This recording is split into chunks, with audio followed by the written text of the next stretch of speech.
ओम नमः सिद्धेभ्यः। ओम नमः सिद्धेभ्यः। ओम नमः सिद्धेभ्यः। मंगलम भगवान वीरो मंगलम गौतमोमणि मंगलम कुंद कुंदाद्यो जैन धर्मोस्तु मंगलम सर्वमंगल मांगल्यम सर्वकल्याणकारकम प्रधानम सर्वधर्माणां जैनम जयतो शासनम जैनम जयतो शासनम। देह क्षता जैनी दशा मरते देहाती ते ज्ञानी ना चरण मां बंधन हो अग्नि बंधन हो अग्नि।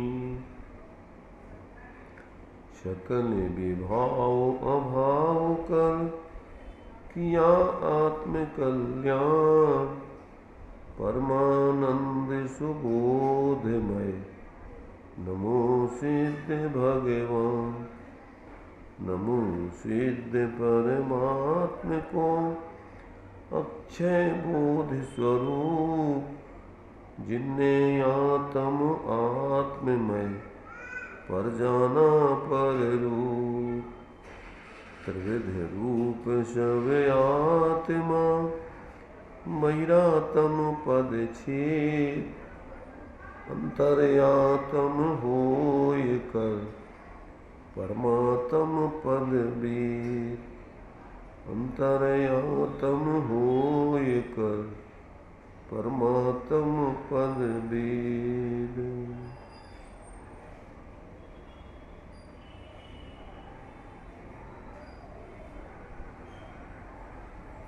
चर्चा अपनी विराग सरिता श्रीमद् राजचंद जी के वचनामृत।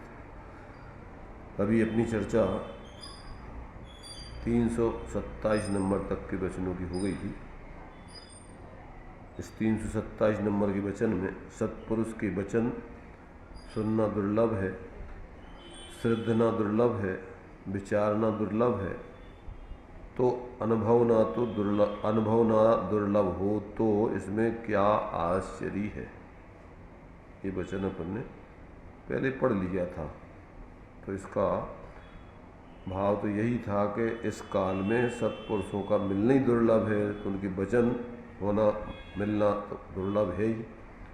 और फिर उन वचनों को अपन को सुन कर के उस पर विश्वास लाना उससे भी ज़्यादा दुर्लभ है।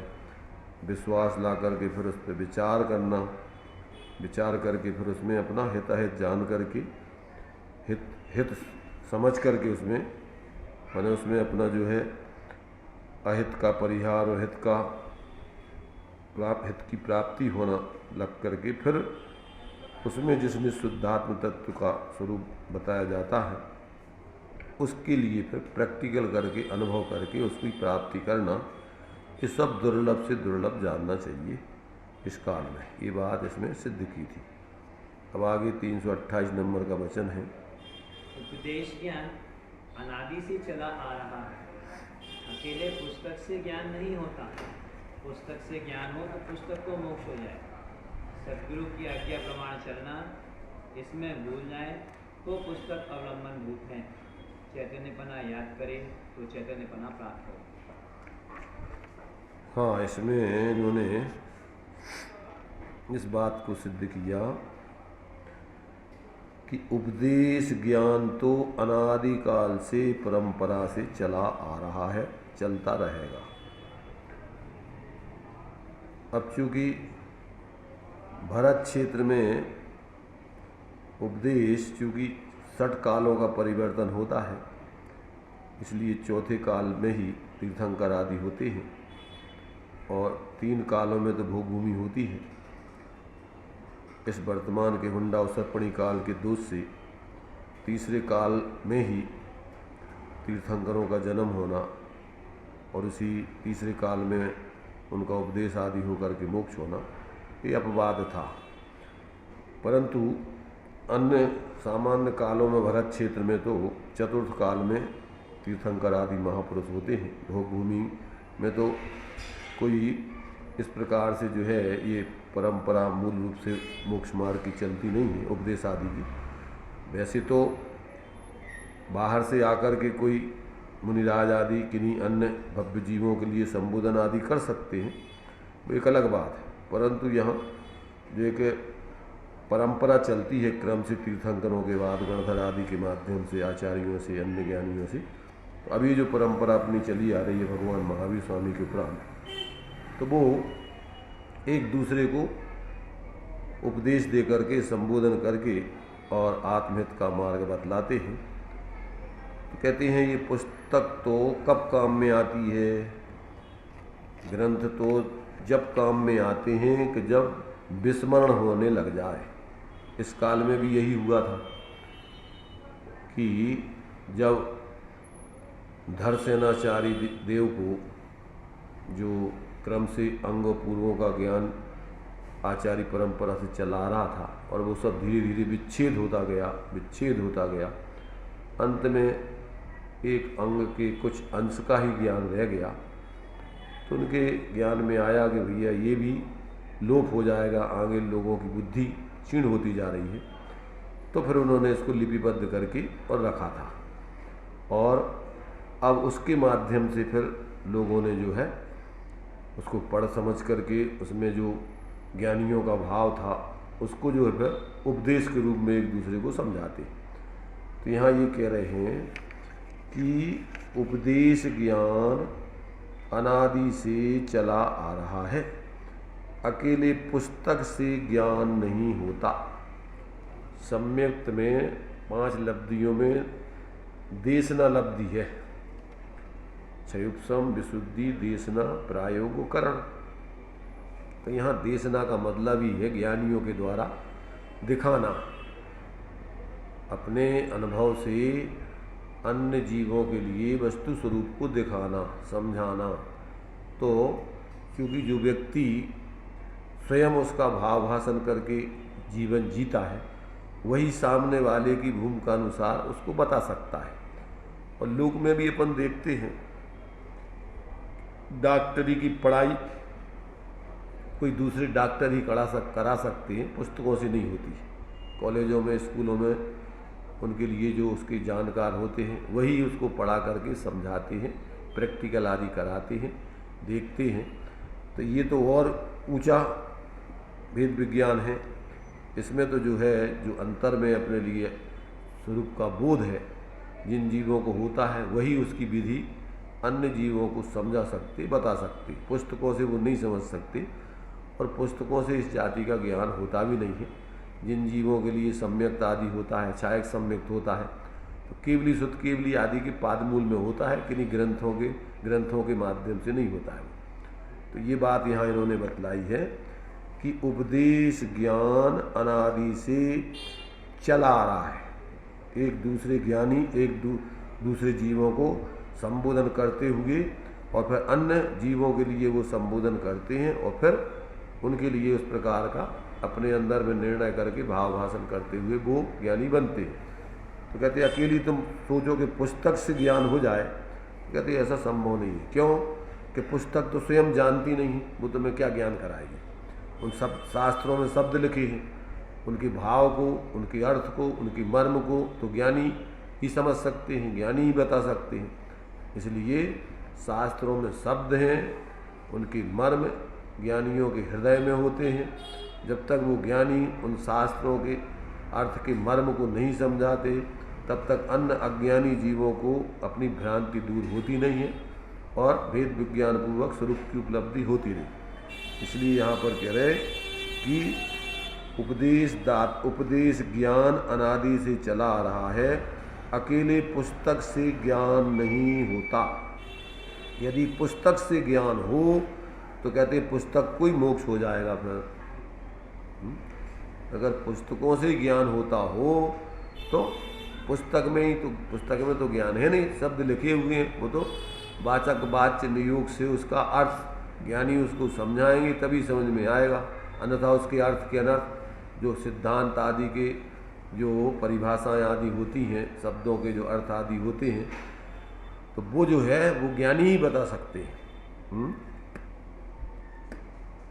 संज्ञा, लक्षण, प्रयोजन आदि जो है उन शब्दों का वही ज्ञानी समझा सकते हैं। तो इसलिए जो है उन शब्दों के माध्यम से उन जिन अर्थों का ज्ञान कराया जाता है, तो उन अर्थों का बोध जो है, उनका स्वरूप, उनका प्रयोजन और उनकी संख्या आदि जो है वो ज्ञानियों के माध्यम से ही समझ में आ सकती है।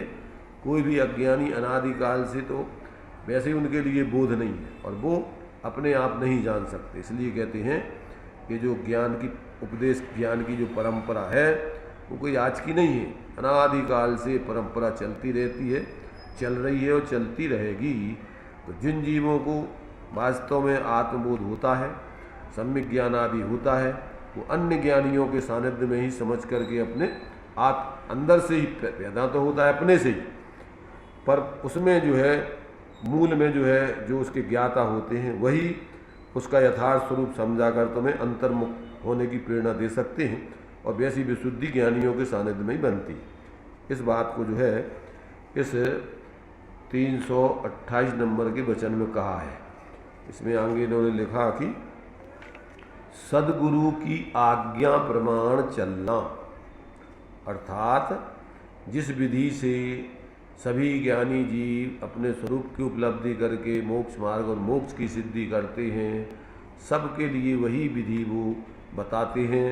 और जब जिनको अपना कल्याण करना है वो उन सद्गुरुओं की आज्ञा में वो जिस तरीके से बता रहे हैं उस विधि से उनकी आज्ञा को समझ करके और उसको अपने जीवन में अपनाते हैं, तब जो है उनका कल्याण होता है। बिना उनकी आज्ञा में रहे, इसलिए जो श्रीमद जी का एक वचन है, सत्संग ही सर्व सुखों का मूल है। माने जब तक जिस सत्य स्वरूप आत्मा का जिन्होंने अनुभव किया है उनकी संगति न की जाए, उनसे उसके मर्म को न समझा जाए, तब तक जो है जीव की भ्रांति दूर होती नहीं और जीवन में उसके सच्चे अर्थों में ज्ञान होता नहीं, वेद विज्ञान होकर के आत्मबोध होता नहीं। इसलिए यहाँ कहते हैं कि उनके सद्गुरु की आज्ञा प्रमाण चलना उस आत्मार्थी का, अज्ञानी जीवों का जिनको ज्ञानी बनना है उनका कर्तव्य होता है।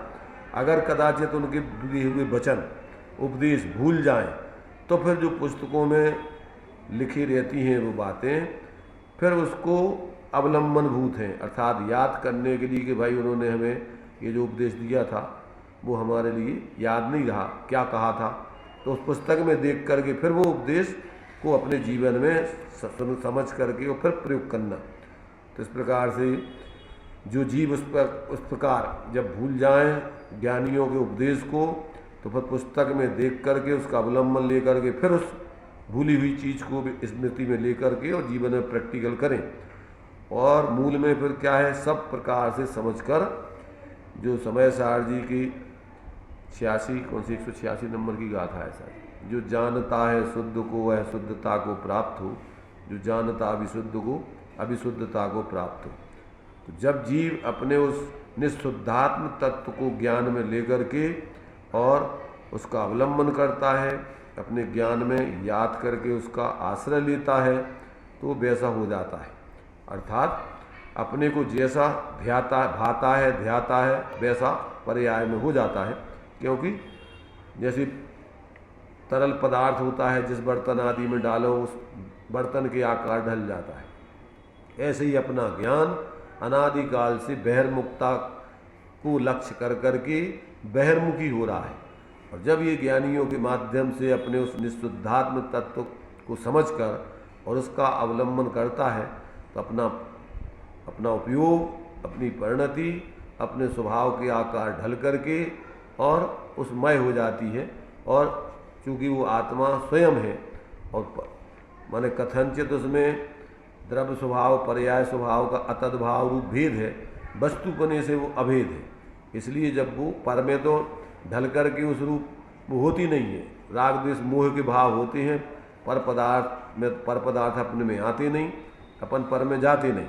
परंतु अपनी परिणति तो अपने द्रव्य की ही है, तो वो अनादिकाल से अपने स्वरूप को भूलकर पराकार होकर के निरंतर व्यवहार से पराकार, परमार्थ से तो वो अपने ही ज्ञानाकार रहती है, भ्रम से ऐसा मानती है वो जैसे अपन पररूप हो गए हो, तो उसमें उसको विपरीत अभिप्राय मिथ्यात्व के साथ राग द्वेष की परिणति होती है, तो उसमें तो निरंतर आकुलता होती रहती है परलक्ष्य से।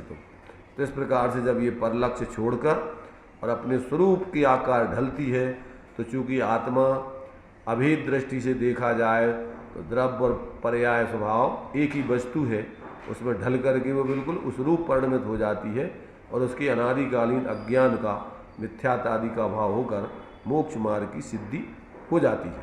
तो इस प्रकार से ये 328 नंबर के वचन में इसी बात को यहाँ सिद्ध किया है इन्होंने, और अनंत ज्ञानियों ने भी इसी प्रकार से सब उपदेश दिया है। इन्होंने अपनी सरल भाषा में सब जीवों को समझ में आ जाए ऐसे इन वचनों को संकलन करके लिखा है। क्या कह रहा है, समझ में आ रहा हो कछु है? कहा रहा हो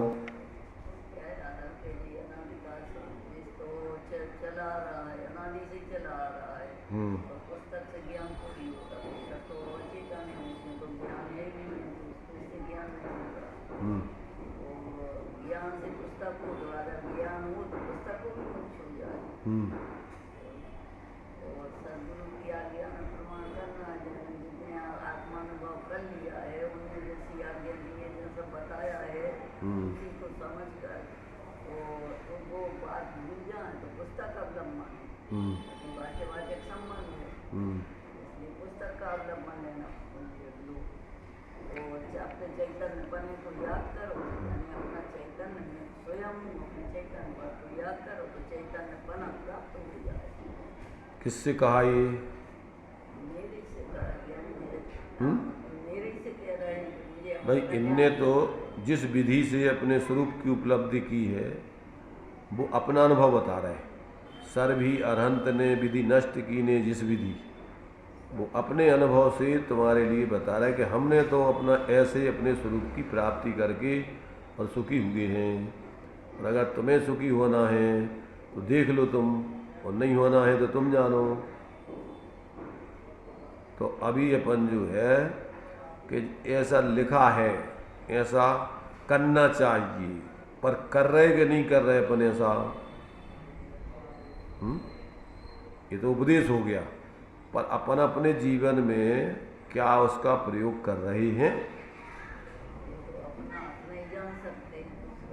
नहीं जान सकते हैं, बता भी सकते हैं, एक दूसरे को बताते भी हैं, नहीं बताना होवे तो फिर ये परंपरा उपदेश की चलेगी नहीं। जितने भी ज्ञानी हुए हैं तो उनने सब ने बताया है, उन्हीं ने बताया है, उन्हीं के अनुभव की बातें वो लिख रहे हैं। पशु नारक नर सुरगति मझार भव धर धर मरियो अनंत बार, अब काल लब्धि बल ते दयाल तुम दर्शन पायो भयो खुशाल, मन शांत भयो मिट सकल द्वंद चाख्यो स्वातम रस दुख निकन, ताते अब ऐसी करहु नाथ बिछरे न कभी तुम चरण साथ। ये किसने लिखा? मिट गयो ते मेरे मिथ्यात्व मेरे उदय रवि आतम भयो, मुहुर हरस ऐसो भयो मनोरंग चिंता मणि लयो। ये कौन लिख रहा है? चिट्ठी में टूडामल जी लिख रहे कि इस प्रकार से स्वरूप का अनुभव होता है, सविकल्प से निर्विकल्प होने का विधान, पहले स्वपर का भेद विज्ञान, फिर धीरे धीरे अपने स्वरूप का ही विचार, फिर अपने शुद्धात्म तत्व का ही अंतर्मुखता से चिंतन करते हुए ढलते हुए, फिर मैं शुद्ध हूँ, बुद्ध हूँ, चैतन्य स्वरूप हूँ, ऐसा अंदर में ढलते ढलते विचार छूट जाते हैं और स्वरूप भासने लगता है। ये किसने लिखा? इस शास्त्रों में लिखा था, वो लिखा कि अपना अनुभव करके लिखा?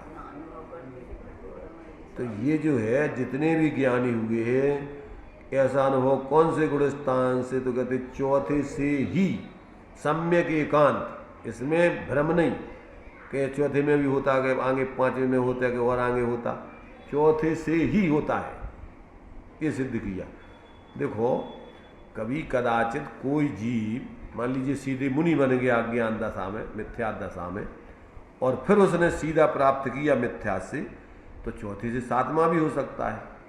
कोई श्रावक पहले उसने व्यवहार में एक देश व्रत ले लिए, 11 प्रतिमा आदि ले ली, और फिर वो जो है तत्व ज्ञान करके अपने स्वरूप का अंदर में जो है अंतर्मुखता से प्रयोग किया, और उसको तो पहले से पांचवा भी हो सकता है, परंतु चौथे में नहीं होता है, ऐसा जो लोग मानते हैं, ये भ्रांति दूर कर देना चाहिए।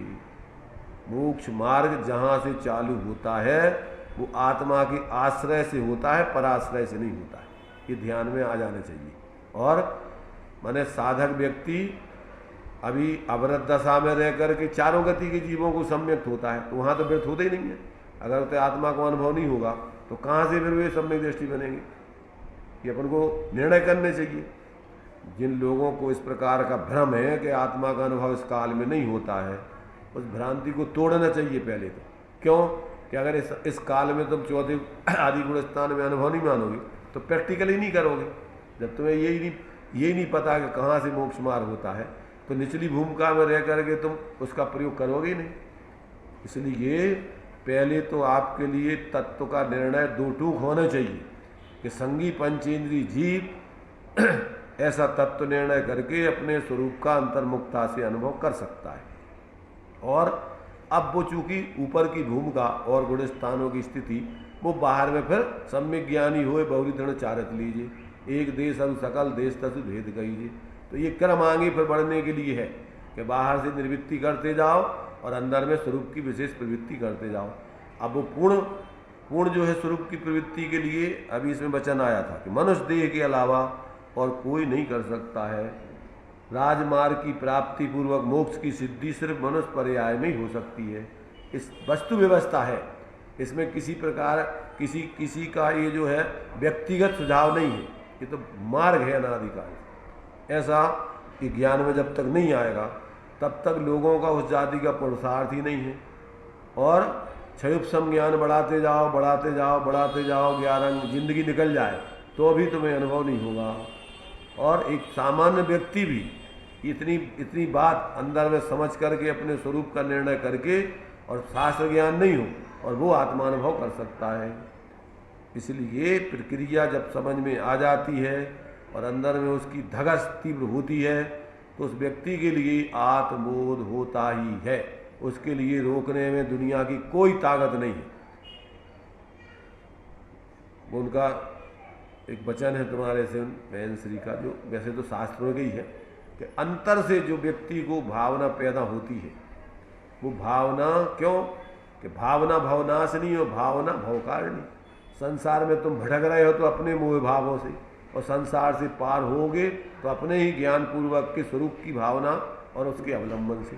कौन तुम्हें संसार में भटका रहा है और कौन तुम्हें मोक्ष मार्ग और मोक्ष की सिद्धि कराएगा? कि कोई दूसरों की कृपा से होना है।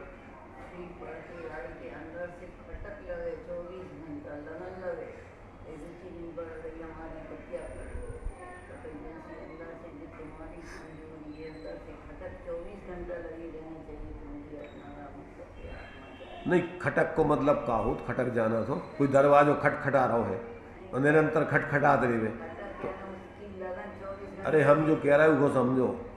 खटक को मतलब का होता है तुम अंदर हो और कोई को अंदर आउने है और वो खड़ो है दरवाजे पे और खटखटा रहो है। जब तक दरवाजा नहीं खुलेगा, जब तक खटखटा रहे हैं तो दरवाजा खुलेगा होते कोई अंदर है। तो ऐसे अंदर स्वरूप है और तुम अगर अंतर में उसको अनुभव करने के लिए निरंतर प्रयत्नशील हो तो अनुभव होगा कि नहीं होगा।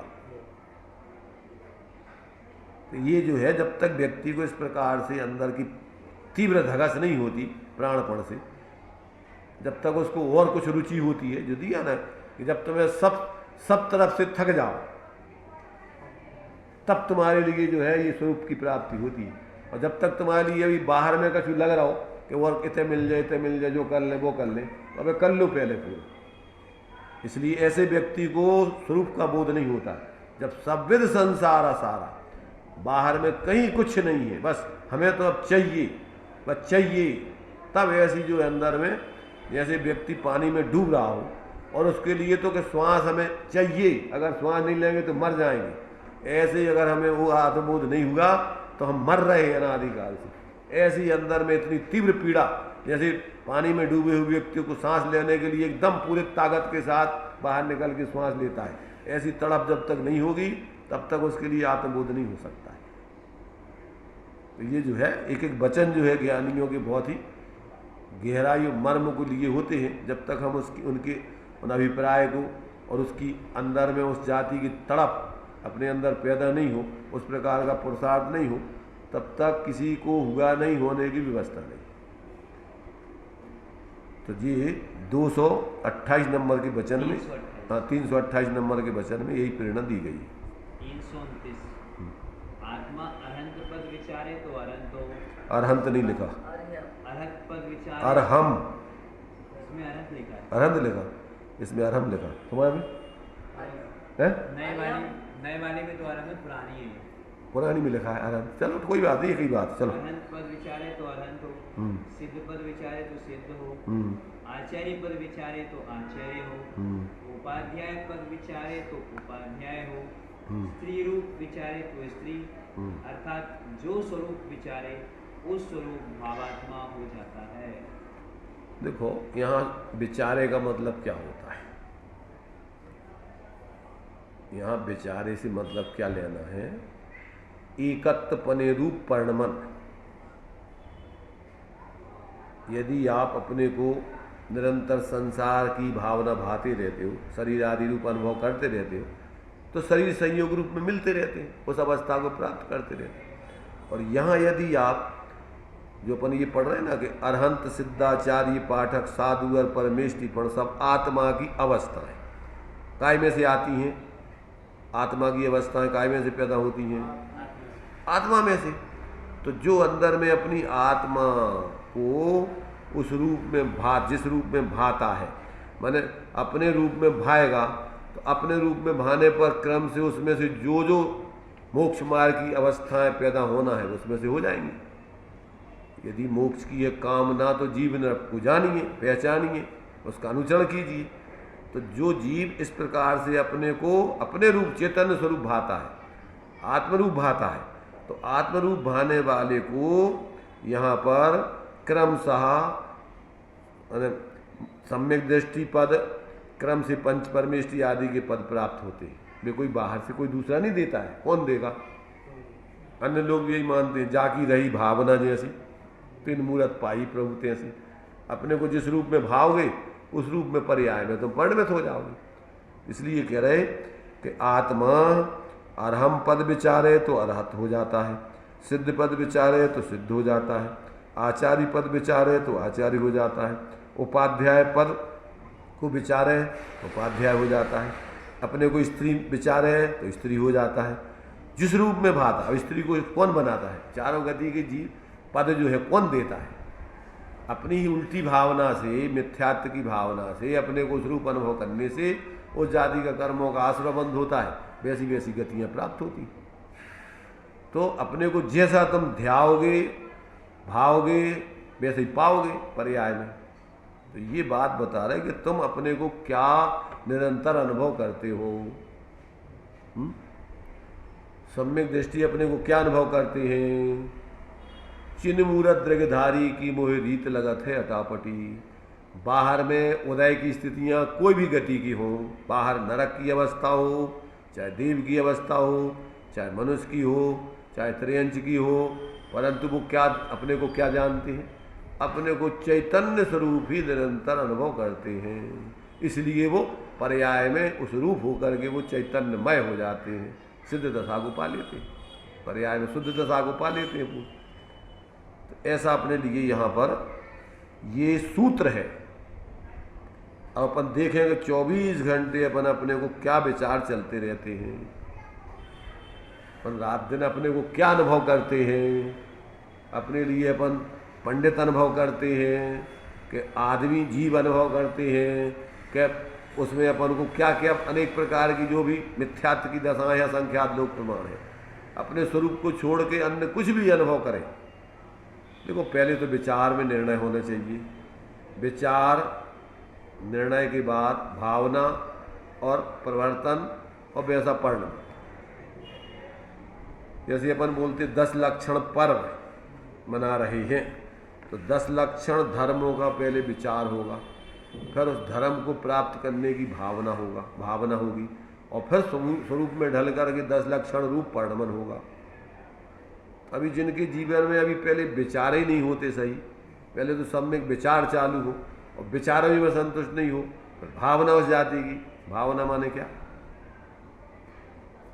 भावना माने क्या होता है? भावना कैसे कहते हैं? ऐसी अभिलाषा। भावना माने होता है उस प्रकार का परिणमन, परोक्ष यानी उस तरफ होने का, उस दिशा में परिणमन। तो जीव को जो भी अपन देखते हैं विद्यार्थी स्कूलों में पढ़ते हैं, पढ़ करके वो निर्णय करते हैं हमें क्या बनना है, डॉक्टर बनना है, इंजीनियर बनना है, सीए बनना है, वकील बनना है कि भगवान बनना है।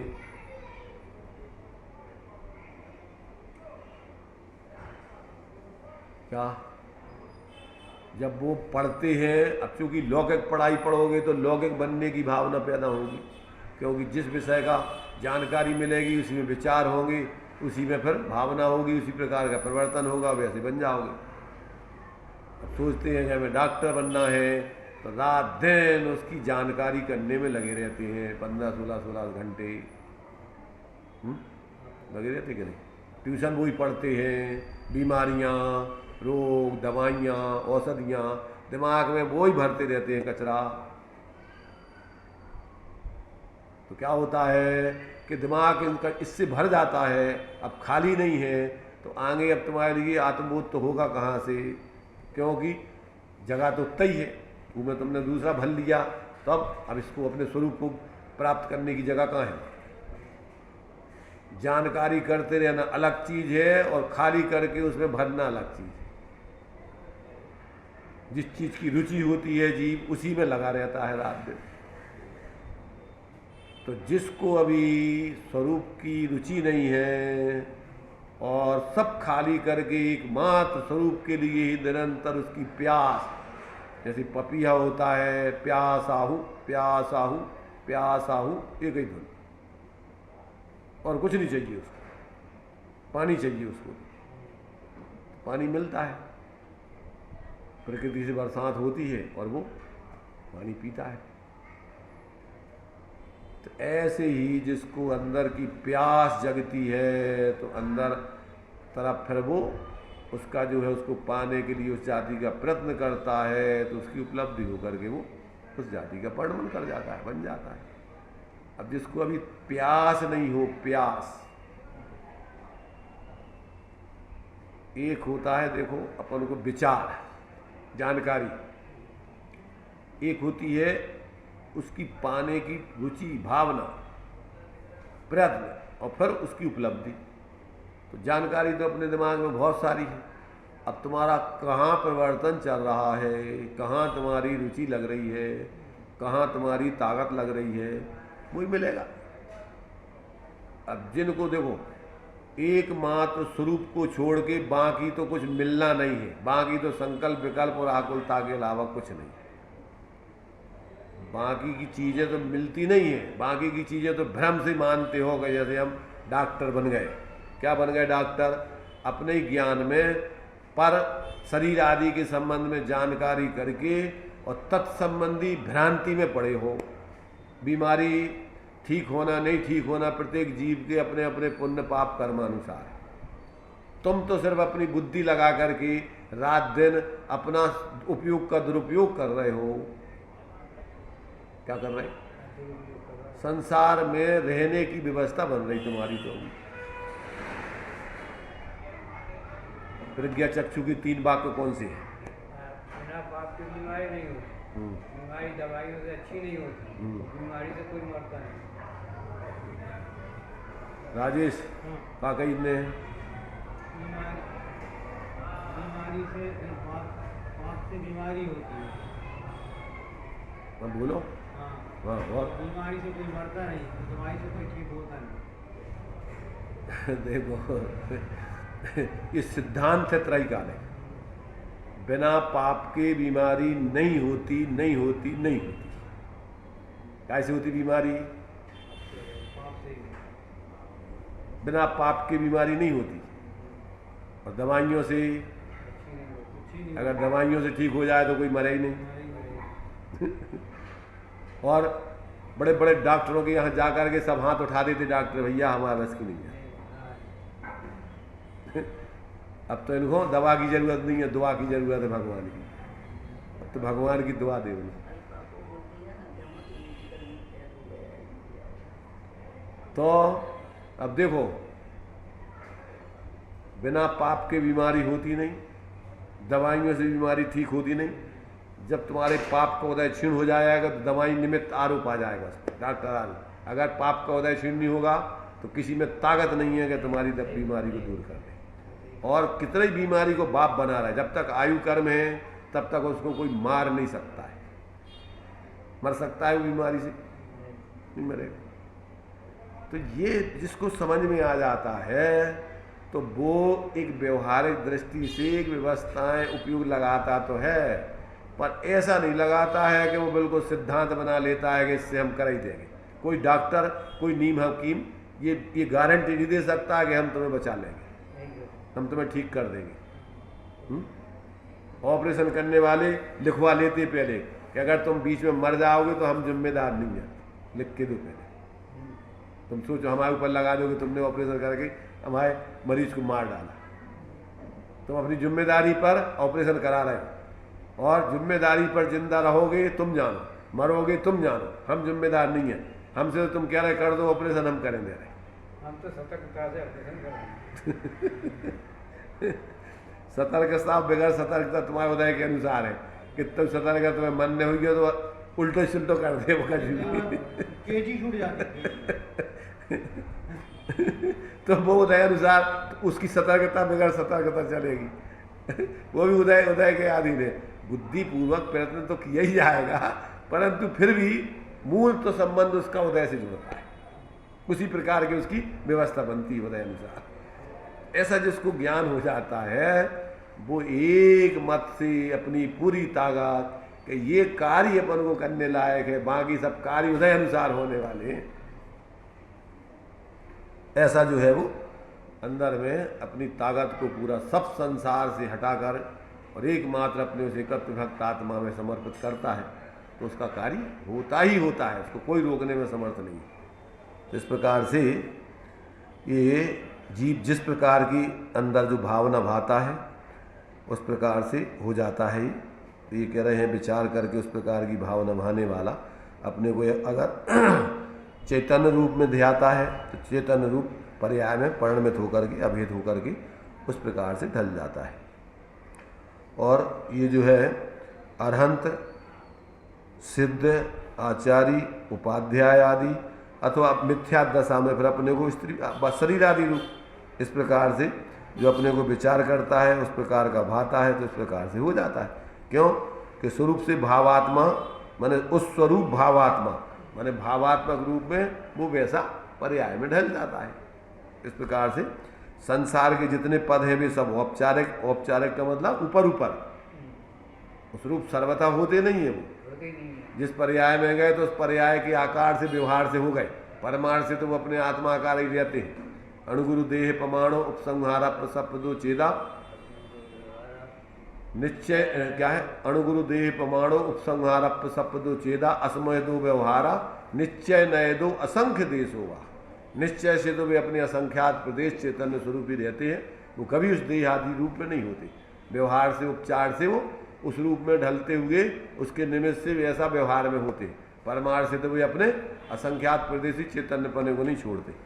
ऐसा जब तक व्यक्ति को बोध नहीं होता तब तक उसकी भ्रांति जीवन में चलती है। इस प्रकार से इनके एक एक वचनों को अपन गंभीरता से विचार करके अपने जीवन को टटोलते हुए चलें, क्योंकि स्वाध्याय स्वयं का अध्ययन करना है, ये तो निमित्त है मात्र ग्रंथ। तो ये 229 नंबर के वचन की अपन ने चर्चा की। हाँ 300 200 की याद पड़ी रहती। 329 नंबर तक के वचन अपने हो गए। चलिए यहीं अपन विराम लेते हैं।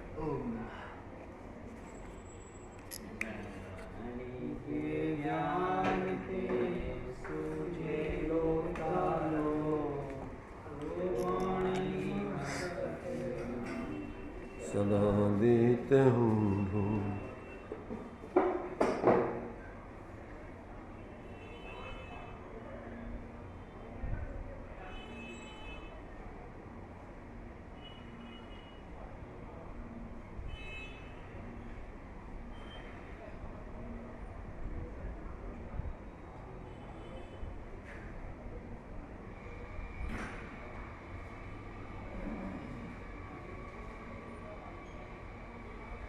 द्वादशांगी वाणी माता की जय।